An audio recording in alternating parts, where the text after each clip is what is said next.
Bonjour à tous. Donc aujourd'hui, nous allons nous retrouver pour ce nouvel épisode de Ensemble pour choisir sa plateforme agréée. On accueille Jean-Baptiste de MyUnisoft qui a accepté de jouer le jeu, de répondre à nos 10 questions que l'on pose à chaque fois. Bonjour Jean-Baptiste. Bonjour à tous. Alors peut-être pour commencer, la première question, est-ce que on peut présenter MyUnisoft et puis la plateforme MyUnisoft un petit peu, comment est-ce qu'elle s'inscrit dans son écosystème? Oui, donc moi je suis Jean-Baptiste N15, le CPTO de MyUnisoft qui est arrivé il y a maintenant 1 an et demi chez MyUnisoft. Donc MyUnisoft qui a été créé en 2018 notamment par et pour les experts comptables. C'est une plateforme SaaS construite avec une conviction assez forte, c'est que la techno et les offres doivent absolument renforcer les rôles des experts comptables et surtout pas les contourner, et c'est un thème sur lequel je vais me permettre de revenir assez souvent. Notre ADN aujourd'hui chez MyUnisoft repose sur 3 piliers, qui est la maîtrise des flux. Et vous allez voir que MyUnisoft, depuis le début, a été construit sur une gestion des flux, ce qui est assez pratique pour la facture électronique. Deuxième pilier, c'est la souveraineté. Donc que ce soit la souveraineté de la donnée, bien sûr, mais la souveraineté capitalistique, par exemple, de MyUnisoft, ou la souveraineté technologique. Et enfin, la continuité métier du cabinet, c'est-à-dire que le cabinet, l'expert comptable est vraiment aujourd'hui au cœur de MyUnisoft et de toute sa stratégie. Voilà. Sur notre PA, donc ça y est, MyUnisoft a sa propre plateforme agréée qui est aujourd'hui immatriculée, qui est référencée auprès de la DGFiP, qui est bien sûr certifiée ISO 27001, qui est un prérequis, hein, vous le savez, pour être certifié. Et cette PA, finalement, s'inscrit dans cette vision globale dont je vous parlais juste avant, fournir au cabinet et à leurs clients un système, une solution conforme, complètement conforme, robuste et surtout intégrée. Voilà. Et cette notion d'intégration est très importante pour nous. Voilà, elle est complètement intégrée dans l'écosystème Unisoft qu'on appelle la galaxie Unisoft, tout simplement. Voilà, donc l'APA Unisoft, on va le voir un peu plus tard, mais couvre l'ensemble, bien sûr, des fonctions attendues par une plateforme agréée, de l'émission à la réception, bien sûr, sur tous les types de factures électroniques, bien sûr, l'interopérabilité avec les autres plateformes agréées, le PPF, bien sûr, la gestion des statuts, etc., etc. D'accord, donc on va revenir un petit peu en détail sur toutes ces fonctionnalités. Est-ce qu'on peut commencer peut-être par la cible? Est-ce qu'il y a une cible particulière de la PA? Est-ce qu'elle va concerner finalement l'ensemble des structures, en fait, des activités qu'on retrouve dans nos cabinets? Est-ce qu'il y a une cible particulière ou ça suit en fait l'accompagnement des cabinets? Ça suit complètement l'accompagnement des cabinets, et d'ailleurs on va le voir dans les différents cas d'usage que nous avons dans notre plateforme agréée, c'est en fonction de nos experts comptables. Donc l'APA Unisoft s'adresse principalement aux experts comptables et bien sûr à leurs clients, mais pourquoi les experts comptables? Parce que pour nous, ce sont les véritables chefs d'orchestre finalement de la réforme auprès de leurs clients. Et voilà, c'est pour ça que cette cible d'experts comptables est très importante pour MyUnisoft. Elle a été conçue aujourd'hui pour couvrir tous les usages de la TPE-PME, on l'a dit, mais quels que soient les secteurs, quels que soient les volumes ou quels que soient les formats de facturation. Hein, on s'adresse à l'expert et donc à tout son parc client. Donc en ça, voilà, la cible est un peu multi-casquette chez La Microsoft. cible, c'est la cible, c'est les cabinets et derrière, du coup, leurs clients, enfin, pour qu'ils puissent adresser tous Exactement. leurs clients, en fait. Quelle est Exactement. la valeur ajoutée de la plateforme MyUnisoft? Quels sont les... Alors, on l'a vu, hein, ça a été dit un petit peu tout à l'heure, il y a des services obligatoires, transmission, etc. Mais ce qui fait aussi la réussite de l'implantation chez les clients d'une plateforme, c'est les services complémentaires. Donc, peut-être une question en deux, c'est quelle est la valeur de la plateforme et quels sont les services proposés? Alors, les services légaux, mais au-delà des services obligatoires, en fait. Alors vous avez raison, une plateforme agréée, de base, tout le monde a la même plateforme agréée parce qu'on respecte tous un cahier des charges qui est extrêmement précis. Donc notre valeur ajoutée, elle n'est pas à proprement parler sur la PA, mais bien sur les services qui sont autour et sur son intégration dans un écosystème. Aujourd'hui, la PA Microsoft repose vraiment sur un triptyque qui est assez clair, qui est la conformité réglementaire. Bon, ça, j'y reviens pas parce que c'est assez classique. la simplicité opérationnelle dans le sens complètement intégré à l'écosystème MyUnisoft, et souveraineté. Et ça, c'est très important parce que c'est un vrai, en plus, levier différenciant pour nous, la souveraineté. Donc, la plateforme garantit bien sûr le respect strict des exigences de la réforme, sur l'intégrité, sur la lisibilité, sur la traçabilité, la sécurité, etc. Ça, je passe assez vite. Mais, c'est mon deuxième point, l'APA est pensée comme un maillon intégré de l'écosystème MyUnisoft. Elle est vraiment intégrée à notre galaxie, de la gestion financière jusqu'à la gestion entière du cabinet. Donc, la gestion financière pour les clients des experts comptables, jusqu'à la gestion interne, qui on voit bien pour les experts comptables. Donc, sans créer de silo ni de dépendance visiblement, enfin externe, de dépendance ou un sous-traitant par exemple. Euh, à cette gestion financière pour les clients, on va y rajouter, au-delà d'une gestion commerciale assez classique, des services financiers de fintech, hein, notamment des comptes pro avec notre partenaire Swan, avec de la DSP2, donc du rapprochement bancaire, tout ça complètement intégré à notre gestion financière. Finalement, la PA Microsoft, il faut plutôt la voir comme une brique technique, un aiguilleur de facture qui est qui est en arrière-plan de la gestion financière.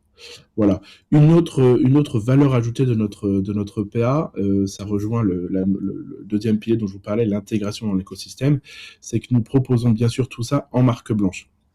Finalement, Microsoft se cache derrière la marque de l'expert comptable pour que l'expert comptable puisse proposer à ses clients finalement sa PA. Pourquoi? Parce qu'elle est totalement en marque blanche. Et la marque blanche, on va la retrouver bien sûr sur les outils de production comptable et fiscale, mais aussi et surtout sur toute la partie collaborative, gestion financière pour ses propres clients. L'autre valeur ajoutée qui rejoint le troisième pilier dont je vous parlais tout à l'heure, la souveraineté, c'est l'approche data que nous avons notre plateforme agréée. Je vous l'ai dit, cette plateforme agréée, elle intègre l'écosystème global de Microsoft, de la gestion interne pour le cabinet jusqu'à la gestion financière. Ce qui nous permet finalement de traiter la donnée, notamment des flux de facturation, dans un data mart global qui va nous permettre d'avoir une vraie proposition de valeur autour du reporting, autour des indicateurs de performance et d'efficacité. Voilà. Et en plus, vous ajoutez une brique IA par-dessus ça. Voilà, on a une vraie valeur ajoutée sur l'exploitation de la donnée. L'APA, c'est finalement une réforme fiscale, on ne va pas se cacher, hein, c'est une réforme fiscale, mais grâce à notre écosystème, la Galaxy Microsoft et ce data mart qui est multi-produit, vous ajoutez un peu d'IA et on est capable aujourd'hui de distribuer une vraie valeur ajoutée de cette PA Microsoft. Tout ça en plus complètement... Ouais, ok. Donc, du coup, c'est cette notion de conception par les flux dès le départ, en fait, qui a été un peu abordée au tout début, qui fait que finalement, la PA, c'est un aiguilleur, hein, c'est ça, c'est le terme que vous avez utilisé pour gérer du coup les factures, c'est totalement intégré. Et les services complémentaires finalement qui sont déployés, bon, il y a les services financiers, comme on voit sur différentes plateformes, mais ce que vous nous dites, c'est qu'en plus, il y a une notion de data avec une couche d'IA qui est en train d'être mise dessus pour aller finalement intégrer directement les informations dès les factures. Au-delà de la simple comptabilité, c'est dès les factures, c'est ça, par cette brique PA. C'est exactement ça. C'est exactement ça, et cette approche data IA qui est complètement d'ailleurs intégrée à l'abonnement Microsoft, hein, il n'y a pas de produits supplémentaires, ça permet de proposer à nos experts comptables vraiment une approche globale et pas simplement d'un côté la PA, de l'autre côté la production comptable et fiscale, tout ça est un tout finalement, une plateforme générale. C'est ça, c'est la plateforme du cabinet que je mets en, oui, puis que je mets en marque blanche aussi à mes clients et du coup c'est la plateforme du cabinet qui est partagée aux clients. Exactement. Alors pourquoi c'est très important pour nous? Parce que vous savez que MyUnisoft a été conçu par et pour les experts comptables. Sous-entendu, il n'y a pas du tout de désintermédiation du client par l'éditeur. Ça, je reviendrai un peu plus tard si vous le souhaitez, mais c'est très important et ça explique d'ailleurs pourquoi il y a une marque blanche, pourquoi la plateforme agréée est inclue dans l'offre, etc. Le client de l'expert comptable reste le client de l'expert comptable et à aucun moment ne devient le client de l'éditeur, notre client. C'est le client de l'expert comptable, d'ailleurs c'est l'expert comptable qui le facture. Nous on facture l'expert comptable, et l'expert comptable refacture au client, d'ailleurs avec l'offre et le prix qu'il souhaite. Ça, c'est aussi très important, c'est que nous n'imposons pas du tout un tarif pour la PA ou pour la gestion financière. On facture l'expert comptable, et après, l'expert comptable décide de faire l'offre qu'il souhaite pour ses clients. Il l'intègre à sa lettre de mission ou alors il fait une offre à côté. Enfin, il fait comme il veut. C'est important, la désintermédiation. On ne l'a pas du tout chez Munisoft. C'est une vraie stratégie très différenciante, hein, surtout par rapport à nos concurrents. On veut absolument garder cela parce que c'est au cœur de notre ADN finalement. D'accord. Donc la plateforme est vraiment intégrée dans la solution. Alors la question d'après, c'est quelles sont les connexions avec les outils comptables. Donc là, en fait, c'est une intégration finalement dans la production MyUnisoft. Mais peut-être qu'on peut aller du coup sur, donc j'imagine. Est-ce qu'il y a des connexions avec d'autres logiciels comptables déjà?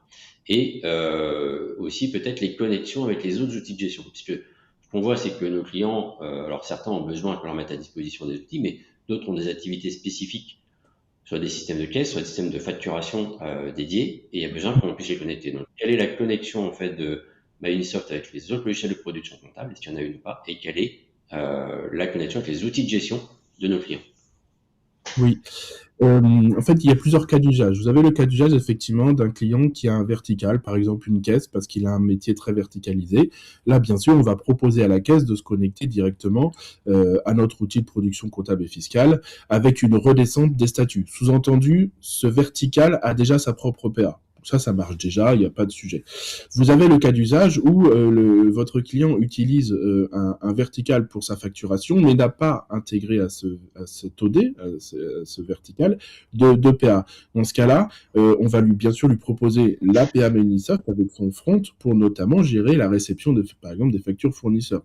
Donc, il continuera à facturer sur son vertical et il recevra directement sur l'APA de Munisoft les factures fournisseurs et tout ça remonte automatiquement dans Mahu production comptable et fiscale. Tout ça fonctionne très très bien, donc on est capable avec notre PA et son front et son application qui est associée de se connecter à l'ensemble des applications qui n'auraient pas de PA. Et lorsque une gestion commerciale a déjà sa propre PA, là c'est le circuit classique que nous avons déjà chez MyUnisoft de déverser finalement le flux de la facturation directement dans notre outil comptable et fiscal. Et là, on va aller plus loin, c'est qu'on va même permettre, dans ce cas-là, que l'outil de production redescende notamment le flux des statuts de facturation dans ces OD, dans ces PA tiers, pour avoir vraiment une traçabilité et l'ensemble de la chaîne complètement couverte. D'accord. Donc, on n'a pas de connexion par contre avec les autres outils de production. Si on prend la plateforme agréée Munisoft, c'est la production Munisoft, c'est ça, hein? Oui, Ouais. exactement. Et sur cette connexion avec les autres outils, c'est parce qu'on en a déjà un petit peu parlé, sans rentrer trop dans la partie technique, mais c'est la connexion avec la norme AFNOR, en fait, les API normalisées, la norme AFNOR, qui permettront finalement Exactement. d'avoir un écosystème qui arrive à se parler. Ok. C'est exactement ça. En fait, l'avantage que Microsoft soit arrivé un petit peu plus en retard par rapport aux autres, c'est qu'en fait, on a déjà les normes et on a déjà en fait conçu les différents flux, pardon, en fonction des normes. Voilà, tout est conçu avec ces normes-là, ce qui nous permet une interopérabilité la plus classique possible. Voilà, on n'a pas de système de connexion propriétaire. On utilise les normes AFNOR et c'est comme ça d'ailleurs qu'on va pouvoir être interopérable avec beaucoup de systèmes. Voilà. Mais notre promesse, c'est vraiment d'avoir un système un peu sans couture, si vous voulez, complètement intégré en fonction de chaque cas d'usage. Vous utilisez ou pas la PA Munisoft avec son front, mais dans tous les cas, on promet vraiment un sans couture lorsque vous avez complètement l'écosystème de la plateforme agréée Munisoft, notamment grâce à ces protocoles d'échange entre systèmes. Très bien. Alors, du coup, on a commencé à en parler un petit peu. Maintenant, si on vient sur la question du prix, finalement, quel est le prix de la plateforme agréée? Alors, on mettra à disposition, hein, c'est ce que l'on fait parce que là, on en parle un petit peu rapidement, on mettra à disposition avec le replay du webinaire la grille tarifaire, mais quel est le tarif de la plateforme et le tarif des services annexes? Comment est-ce que ça fonctionne? Donc, j'ai bien entendu que c'est facturé au cabinet et le cabinet gère en fait sa commercialisation d'offres avec ses clients. Est-ce qu'on a un peu d'idée de prix sur la plateforme? pas sur la solution de production, vraiment sur la partie plateforme et les services complémentaires qu'on propose. Alors, c'est simple. La politique de prix chez Microsoft, surtout pour la plateforme agréée, est extrêmement distinctive sur le marché parce que notre PA est complètement gratuite, sans limitation de volume notamment, qui transite dessus. Aujourd'hui, Microsoft propose à ses experts comptables et donc à ses clients directement, hein, un accès à la PA Microsoft et à son front via une offre complètement gratuite. D'accord. La réception est illimitée, l'émission gratuite alors est limitée jusqu'à 5 par mois pour la version gratuite. Et après, vous avez une gamme supplémentaire à partir de 10,50 par mois qui vous permet d'avoir une gestion financière beaucoup plus profonde fonctionnellement. Mais la PA qui permet la réception et l'émission de factures complètement gratuite pour les experts comptables. Voilà, notamment sur le suivi des règlements, les indicateurs essentiels, tout ça c'est gratuit. L'offre de collaboration entre le client et l'expert, c'est gratuit. Après, c'est l'expert comptable qui le revend à ses clients au prix qu'il le souhaite. Mais c'est très important de comprendre ça. Aujourd'hui, la politique de prix est très simple. L'APA plus les services de réception et d'émission chez Microsoft, c'est gratuit pour l'expert comptable. On le fait à 0 €. Voilà. D'accord. Et la partie, parce qu'on a parlé de la partie, pour moi, il y a déjà eu la réponse, mais il y a la partie brique de paiement.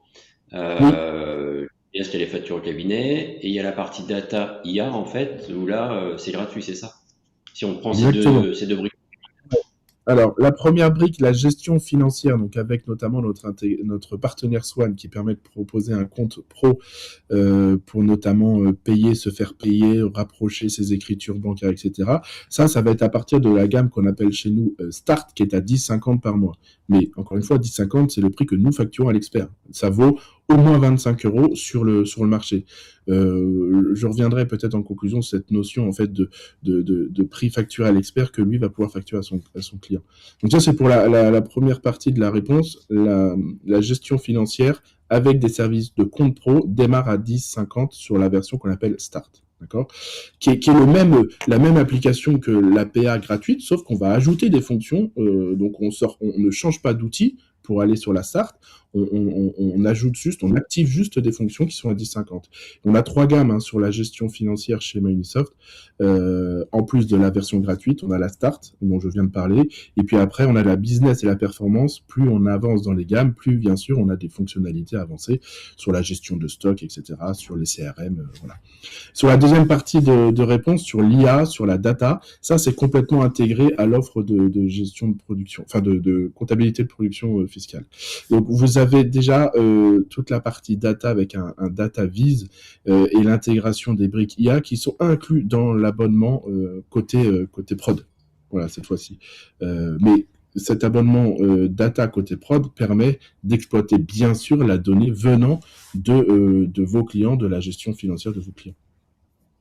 D'accord. Donc en fait, la plateforme elle est gratuite et il y a juste la brique financière qui est à 10,50. Les autres après une profondeur fonctionnelle qui est assez différente et qui est plutôt au niveau de l'outil de gestion. Exactement. Si un client souhaite changer de plateforme parce qu'il quitte le cabinet par exemple, comment ça se passe? Il peut récupérer ses données. Alors on a déjà vu qu'il y avait une obligation légale par rapport à ça, mais donc, concrètement il récupère ses données. Comment ça se passe? Alors, en fait, vous avez bien sûr un principe de réversibilité totale, qui d'ailleurs est un élément obligatoire, vous venez de le dire, de la réforme. Donc nous, bien sûr, on le respecte, sinon on ne pourrait pas être immatriculé. On propose un téléchargement d'une archive, en principe, lorsque un client veut sortir de l'APA. Les données, de toute façon, restent accessibles et récupérables conformément aux durées légales de conservation qui sont de 10 ans. Mais en tout cas, nous, on a cette posture, bien sûr, qui est cohérente avec ce que je vous disais depuis le début sur la souveraineté de la donnée, la transparence vis-à-vis des experts et des entreprises, et surtout une vision assez saine de l'écosystème de la plateforme agréée, au sens sans captivité artificielle. On ne va pas capter vos clients par l'APA, c'est pas le sujet. Encore une fois, on ne désintermédiait pas l'expert comptable. Donc, on a une vision très très saine de l'écosystème via cette posture de réversibilité. Vos clients restent vos clients. D'ailleurs, on ne s'adresse pas à vos clients. On s'adresse à l'expert comptable. Donc voilà, cette posture de réversibilité et de politique de sortie finalement de la plateforme agréée est conforme un peu à cet ADN dont je vous parle depuis le début. D'accord. Donc c'est le principe de réversibilité. Un des points qui va impacter nos clients et aussi les cabinets, c'est le e-reporting, notamment le e-reporting des données de facturation pour les clients particuliers. Comment est-ce que c'est géré dans la plateforme Microsoft?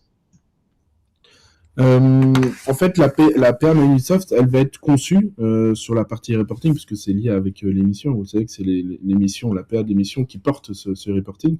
Donc, elle va être complètement intégrée à notre plateforme d'émission. Elle va finalement assurer la normalisation des données, la transmission bien sûr à l'administration, la traçabilité complète des opérations. Et vous savez que c'est une fois qu'on a eu le go de l'administration via le reporting qu'ensuite on va pouvoir émettre dans un second temps la facture. Donc il y a avec notre approche sur le e-reporting, on va réduire la charge vraiment opérationnelle parce qu'on va bien sûr automatiser. On parle de l'approche par flux, bah, on y est dedans. Hein. On y est dedans. Voilà. Et puis sur la partie reporting, comme on est capable de connecter notre outil de prod à des caisses avec sa propre PA, cette partie-là va aussi être déportée sur ce genre d'OD tiers, notamment par exemple une caisse. Voilà. Ce qui est sûr et certain, c'est que notre PA n'a pas vocation à avoir des fonctionnalités de caisse intégrée ou être verticalisé pour un métier particulier. Donc lorsqu'on est sur une caisse, lorsqu'on a un vertical très particulier, là, la partie reporting et émission sera de toute façon toujours portée par cet OD-là. Et est-ce qu'il y aura un écran de saisie pour les clients qui n'ont pas de caisse? Aujourd'hui c'est pas à l'ordre du jour. D'accord. Voilà. Après, notre force aussi chez Microsoft, c'est qu'on reste extrêmement agile. On est capable de pivoter assez rapidement sur ce genre de demande. Donc voilà, on s'interdit rien. De toute façon, je suis incapable de vous dire ce qu'on va faire dans 18 mois sur les choix stratégiques fonctionnels dans nos produits.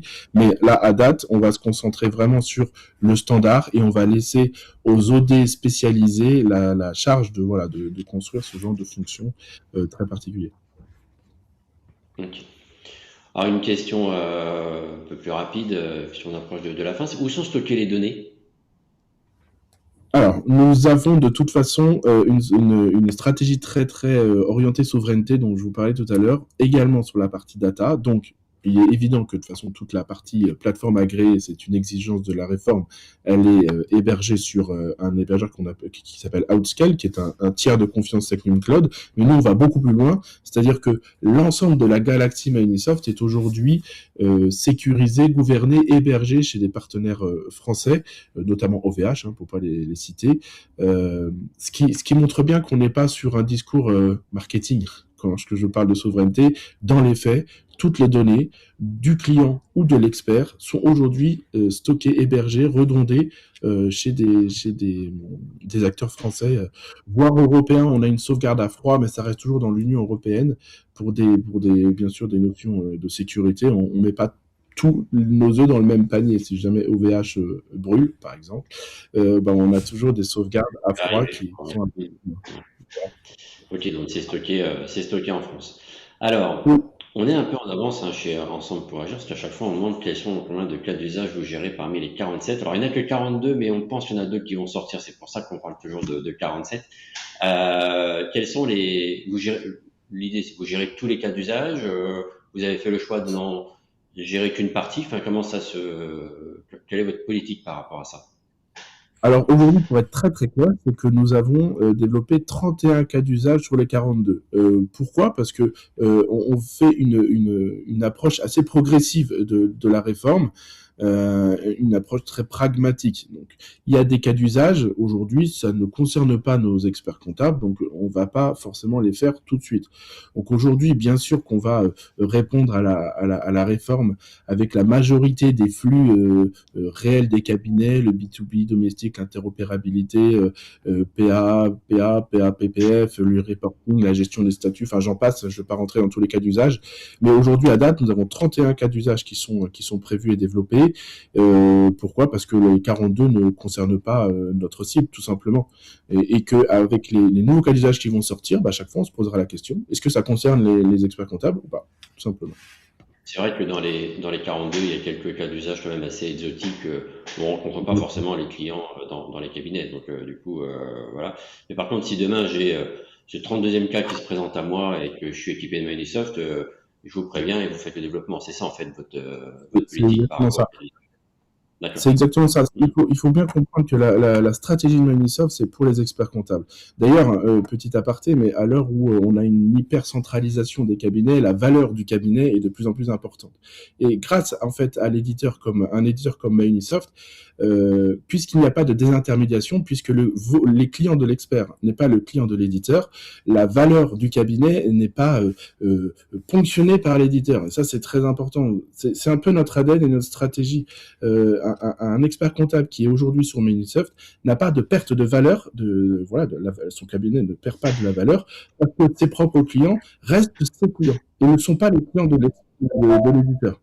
Et ce principe-là, vous allez le retrouver en fait dans toute notre stratégie, que ce soit la stratégie de souveraineté, la stratégie des choix des cas d'usage. En gros, est-ce que ce sont des cas d'usage pour les experts ou pas, tout simplement. L'interopérabilité, ça va être exactement la même chose. Les offres, le fait de proposer une offre à 0 € pour les experts comptables et on laisse la main à l'expert comptable de derrière revendre au prix qu'il souhaite, ça s'inscrit dans cette logique-là. C'est très important pour nous la non-désintermédiation de l'expert comptable. Nous ne parlons pas aux clients de l'expert comptable et c'est en ça que d'ailleurs les cabinets sur Microsoft ne perdent pas de la valeur. Et c'est très important et c'est un vrai levier différenciant chez Microsoft. Ça anticipe un petit peu la dernière question qui est, après notre question un peu pratique sur combien de cas d'usage et où c'est stocké. La question un peu plus philosophique, c'est quelle est votre stratégie finalement par rapport aux experts comptables. Donc c'est ce que vous disiez, c'est de vraiment Exactement ça. accompagner. C'est exactement ça. Aujourd'hui, on a plus de 130 experts comptables qui sont actionnaires de Microsoft. Ça veut dire beaucoup, beaucoup de choses. On a des experts comptables qui sont au board. Voilà, on est par et pour les experts comptables. On va le rester. Les clients des experts restent les clients des experts et on les facture pas. Nous, on n'en parle pas limite. En revanche, comptez sur nous pour apporter à l'expert comptable une expertise, notamment TPE-PME, pour qu'on puisse accompagner l'expert comptable dans l'étape d'après, c'est-à-dire comment lui va pouvoir aider ses propres clients, accompagner ses propres clients, équiper ses propres clients. Et c'est en ça que notre PA est en fait extrêmement intégré à l'écosystème Microsoft. Donc voilà, c'est très important de garder en tête que Microsoft ne s'adresse pas aux clients d'experts comptables et donc que toute sa stratégie finalement est tournée autour de cette valeur qui est primordiale. Très bien, ouais, c'est très clair. Alors merci Jean-Baptiste pour la réponse à ces 10 questions. On va maintenant passer sur les questions qui sont libres, qui sont posées par les participants. Alors la première question, c'est est-ce que le paiement est possible? Je pense qu'elle est arrivée un petit peu quand on parlait du partenariat avec Swan. Donc en fait, le client pourra payer directement depuis l'interface Microsoft, hein, c'est ça? Payer, se faire payer. Ouais, bien sûr. Payer, faire payer. Ok. Et se faire payer, oui. Prélèvement, virement, etc. Alors, l'ordre a mis un benchmark sur les plateformes. MyUnisoft n'est pas dedans. Je pense que c'est une question de calendrier, puisqu'en fait, l'habilitation venant de tomber, c'est ceux qui veulent vous Ouais. retrouver, vous allez être dedans dans les prochains jours, je suppose. C'est exactement ça. On est déjà aujourd'hui sur le site de la DGFIP. Donc après, voilà, c'est le temps que les analyses se fassent, les tableaux Excel se remanient. Mais en tout cas, on est là. Vous pouvez aller voir sur le site de la DGFIP. On est bien immatriculé administrativement. Il faut qu'on passe bien sûr les phases de test comme tous d'ailleurs les éditeurs. Mais ça, c'est Oui, normal. alors, c'est après l'immatriculation, hein. C'est vraiment spécifique. Voilà. Donc, ceux qui sont immatriculés, il n'y a personne qui a encore passé la partie d'audit. En termes de fonctionnement, est-ce que alors la plateforme Microsoft, elle permet finalement un workflow de validation des factures entrantes. Et là, je pensais plutôt par rapport à la brique aussi Oui. client en fait. Oui. Alors aujourd'hui non, on l'a dans notre roadmap pour la sortir d'ici la fin de l'année et même on va essayer même avant septembre pour que tout soit prêt pour septembre. C'est effectivement d'intégrer un système de validation, de workflow de validation des factures notamment fournisseurs, qui servira également d'ailleurs pour cette notion de note de frais que nous avons côté gestion financière pour les clients. Mais on l'a bien en ligne de mire. Donc ça arrive, ok, c'est prévu. Ah oui, c'est en cours Dans de le cas où développement. un client utilise un outil de facturation qui serait pas celui de Microsoft et que finalement cet outil de facturation n'est pas de plateforme agréée, est-ce qu'il est possible d'utiliser la plateforme agréée de Microsoft, d'avoir les factures finalement qui partent de l'outil de facturation, que ce soit la plateforme Microsoft d'émission, qui soit utilisée par le client pour transmettre ses factures de vente? En fait, ce cas d'usage est un peu euh, euh, comment je peux dire ça? Je comprends pas trop ce cas d'usage. Ça sous-entendrait que notre gestion financière soit, enfin que notre gestion financière soit euh, plus profond fonctionnellement que celui du client, du vertical, de l'OD. Il est évident que si un client utilise un vertical, une caisse, etc., qui n'a pas sa propre PA, il faut vraiment se poser des questions. Dans tous les cas, on permettra de connecter notre PA à cet outil de caisse, mais la réception des factures arrivera sur notre PA.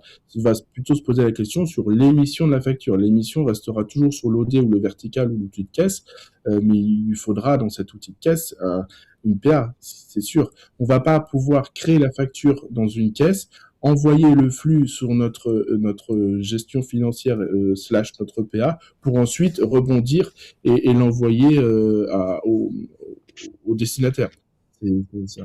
Enfin, C'est ça, ce cas c'est d'usage, ça moi, le, un peu la perplexe. question, c'est ça. C'est En tout cas, utilise un dans la logiciel de question, non, facturation, on pas ne de permet pas de PA. créer une facture dans un OD et de l'envoyer via notre PA au destinataire. En tout cas, la Donc c'était ça réception-réception, la ça marche. Il n'y a pas de sujet. On peut question. connecter notre PA avec notre front à une caisse, à un vertical. On peut connecter notre PA vertical, c'est-à-dire qu'en fait, Alors, je vous le entends vertical peut plus. envoyer du coup via la plateforme, c'est de Microsoft. Je sais pas si c'est moi, mais je vous entends plus. Je disais, vous Attendez. m'entendez?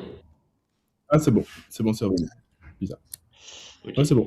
Euh, du coup, le vertical génère ma facture X et est connecté à MyUnisoft qui reprend le relais en PA. C'est ça la question. Ça, c'est possible. Aujourd'hui, vous le faites? Sur la réception Non, non, fournisseur, on le fait. l'envoi, l'émission. Ça aujourd'hui, on le fait pas. Ça, aujourd'hui, on le D'accord. fait Ok. pas. On laisse, tout simplement parce qu'il y a aussi cette notion du e-reporting. Quand je vous le disais, le e-reporting qui est porté par Oui, c'est l'OD ça. Ouais. euh, est en amont de l'émission. Donc si une caisse, un OD ou autre ne gère pas la facture électronique, il ne pourra même pas faire le e-reporting. Donc en fait, il ne pourra même pas émettre sa facture. Donc le Hmm. sujet vient de là. Mm. D'accord. Ok.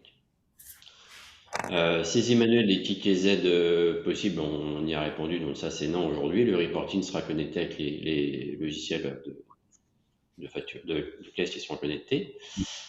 Ouais. Est-ce qu'il y a un archivage des éléments pendant un délai légal? Est-ce que c'est un coût supplémentaire ou est-ce que c'est intégré dans le service? Alors quelle est C'est la durée intégré dans peut-être le d'archivage et quel est le coût? C'est 10 ans, hein, mais et c'est intégré dans le service. On réfléchit aujourd'hui à y connecter un coffre-fort qui, là, pour le coup, aurait un coût supplémentaire, mais en tout cas, nous, on a tout ce qu'il faut pour archiver sur nos environnements pendant la durée légale sans aucun problème et sans surcoût. Ok. Euh, donc le workflow sur les factures entrantes, on a vu que c'était en cours en fait, hein. Oui.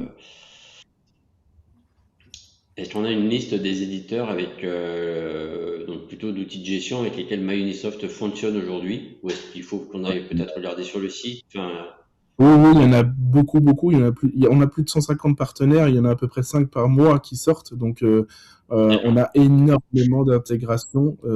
On reste complètement ouvert. Encore une fois, on est là pour les experts comptables. Donc, si un expert comptable arrive en disant, bah, moi, j'ai besoin d'avoir une intégration forte avec tel système tiers, on étudie. On a nos API qui sont complètement ouvertes. Aujourd'hui, les 100% des fonctionnalités de la data MyUnisoft est exposé via nos API. Donc, un système tiers, quel qu'il soit, peut s'y connecter et intégrer notre écosystème. On en sort 5 par mois. Ok. Il y a une question, mais je pense qu'on y a répondu si je me trompe pas. C'est est-ce qu'on peut choisir la plateforme Microsoft sans utiliser les outils Microsoft? Non. En fait, c'est une brique qui est intégrée dedans, donc je peux pas la prendre sans avoir ma production sur Microsoft. Alors oui, enfin aujourd'hui oui, ça c'est sûr qu'aujourd'hui oui. Après, on verra si on a des experts qui sont sur des anciennes générations d'outils de production pour pas citer de concurrents, qui ont besoin effectivement d'une gestion financière avec leur propre PA. Là, on pourrait, en tout cas techniquement, c'est possible. On va plutôt agir dans l'intérêt de l'expert comptable. Donc si c'est un vrai besoin d'expert comptable, ça on peut complètement y réfléchir puisque techniquement c'est tout à fait possible. Aujourd'hui, même si ça reste une Galaxy Microsoft, ce sont des produits techniquement qui sont bien séparés avec des bases de données séparées, ce qui nous permet en fait une certaine agilité dans l'approche. Donc pour répondre à la question, oui c'est possible, mais non, nous ne l'avons pas encore prévu. On va attendre que les experts nous D'accord. donnent. Oui, donc aujourd'hui, c'est possible. Par contre, c'est peut-être la question plutôt au niveau du modèle économique, puisque l'APA est C'est ça, inclus dans la partie production. Donc, exactement. c'est plutôt une question de. Mais demain, je pourrais très bien prendre ma Unisoft pour répondre à cette question-là, la proposer à mes clients, et puis faire mes bilans sur notre outil de production avec des Complètement. exports de fait. Voilà.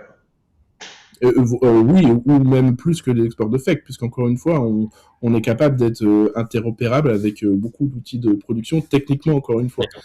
Donc, Ok. ouais. Donc oui, donc du coup, à la question, est-ce qu'on peut choisir la plateforme Unisoft sans utiliser les outils? La réponse est oui. Donc, ok. Oui. Alors, j'ai quelqu'un qui veut savoir comment tester la plateforme. Donc, je pense qu'il faut qu'il reprenne contact avec vous juste après le webinaire pour pouvoir démarrer. Et puis, Sachant que, alors déjà, les clients Microsoft qui ont déjà l'outil de prod, bah, en fait, c'est gratuit, parce que je vous dis, c'est tout pour 0 €, donc ils peuvent l'essayer sans aucun problème. Pour les autres, ils se rapprochent de nous et on peut très bien envisager la chose. Enfin voilà, on peut essayer sans aucun problème. L'expert comptable peut essayer toute notre galaxie Microsoft sans aucun problème. la connexion avec les solutions compatibles, on l'a vu, c'est possible notamment via cette API normalisée. Par contre, il n'y aura pas de possibilité d'utiliser une facturation externe. C'est peut-être ça le sens de la question derrière. Et la plateforme d'émission de Microsoft, puisque c'est l'outil externe qui doit piloter ses statuts, etc. via la plateforme en fait. Donc il n'y a pas de, Oui. ça doit être connecté comme ça. Et dans les outils les éditeurs qui fonctionnent avec Microsoft, vous travaillez avec Sage par exemple? Ça fait 2 fois qu'on a eu la question. Alors, Sage, pour pour côté client ou côté prod? Oui, C'est quoi moi je pense que c'est connecté. Ah bah les outils clients se déversent déjà aujourd'hui dans l'outil de prod Microsoft, ouais. Ouais. Donc il y a déjà une connexion entre les outils clients Sage et puis Microsoft. Ok. Oui, Euh, Est-ce que l'expert comptable ou le collaborateur en cabinet peut également accéder à la plateforme comme le client en fait? Est-ce qu'il peut se oui, substituer au client? Est-ce qu'il peut faire tout ce que fait le client en fait? oui, on a souvent la question. Donc, on a aujourd'hui la possibilité de le faire. On va aller même encore plus loin parce on va ajouter cette fonction dans les prochaines semaines qui est se connecter en tant que tel client sur la gestion financière. Donc voilà. Après, il y a bien sûr des notions de RGPD. C'est pour ça il faut qu'on cadre correctement les choses.